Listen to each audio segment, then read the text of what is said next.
Hi, I'm Dr. Raja Quiller. I'm UK Ambassador and Global Key Opinion Leader in Facial Medical Aesthetics. Now I'll be covering a 4-point strategy using hyaluronic acid dermal filler to treat the forehead, eyebrow and temple. Yeah. Temporal fusion line is here, okay? The intersection of the fusion line with the eyebrow is here, or with the orbital crest is here. So if we take the position 1 centimetre and 1 centimetre, it's going to put us somewhere corresponding to there. Okay? There's a vein there actually, so I'll probably come a little bit higher and then I'll orientate my needle differently. Always palpate using 2 fingers, and I expect a pulsation.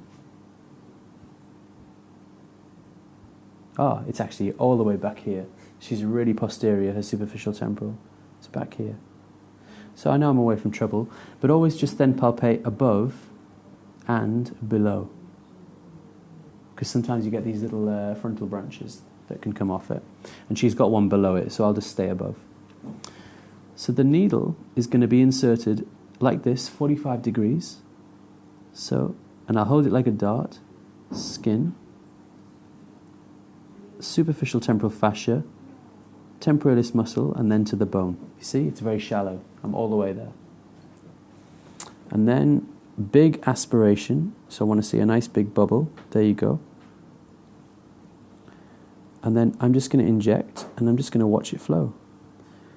Because it's going to go down, so it will follow the base of the highest amount of concavity here. Can you see it going down? Yeah. And that's because, and look, my extrusion force is very low, but it's flowing really fast because there's a negative pressure in this area, and it just wants to suck it up. I'm currently at 0.25. Now I'm at 0.3. I'm now at 0.4. It's going fast. 0.45. And now I'm just coming up to 0.5. So it's really easy because it's Vycross. I just do the slightest little mould here. Are you in pain at all? No, No, not perfect. at all. See, it's very comfortable for the patient when you do it this way as well. So I do a slight little mould here, and I just allow it to conform to the temporal fossa, bearing in mind that, you know, in the old days we used to inject the deepest part of the fossa. That's often the highest risk part of the fossa. So if we do it this way, it's coming towards us. It's going to fill the whole space, and that was half a cc. You know, it just occupies and fills it. So now on this side, it's beautifully uniform, and it's sitting at a more lateral and higher position. So that's exactly how she wanted this the tattooing to be done.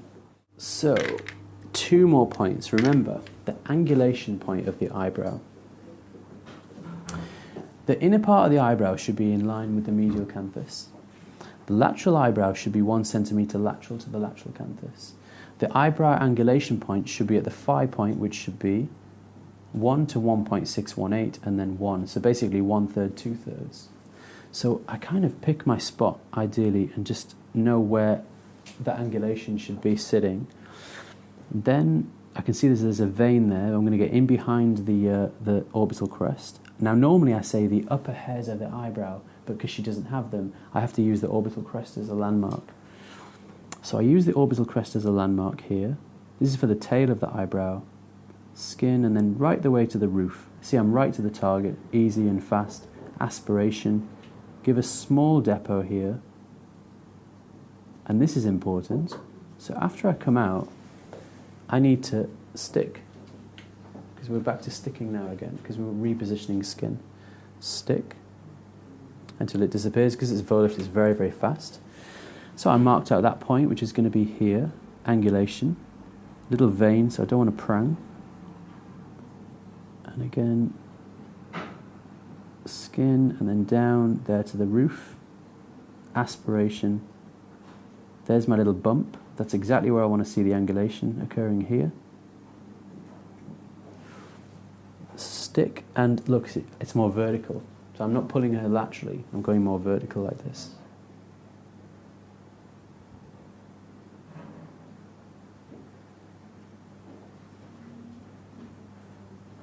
Right, now with any luck, we should start to see a more youthful lateral canthus and upper lid here, with a reduction in the number of skin folds.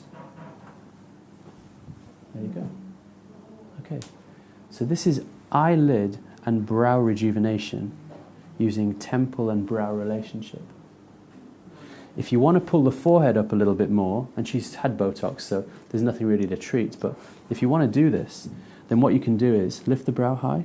Wherever you're seeing a line, you simply just go back to filler school, and you just do serial puncture. So you'll do a serial puncture. Remember, it's deep here, yeah, not superficial.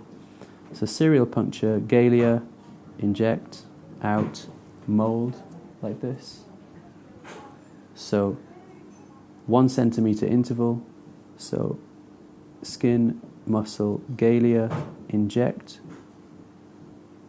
and mold. And you would do that, you just walk along the line like that. Okay, fantastic.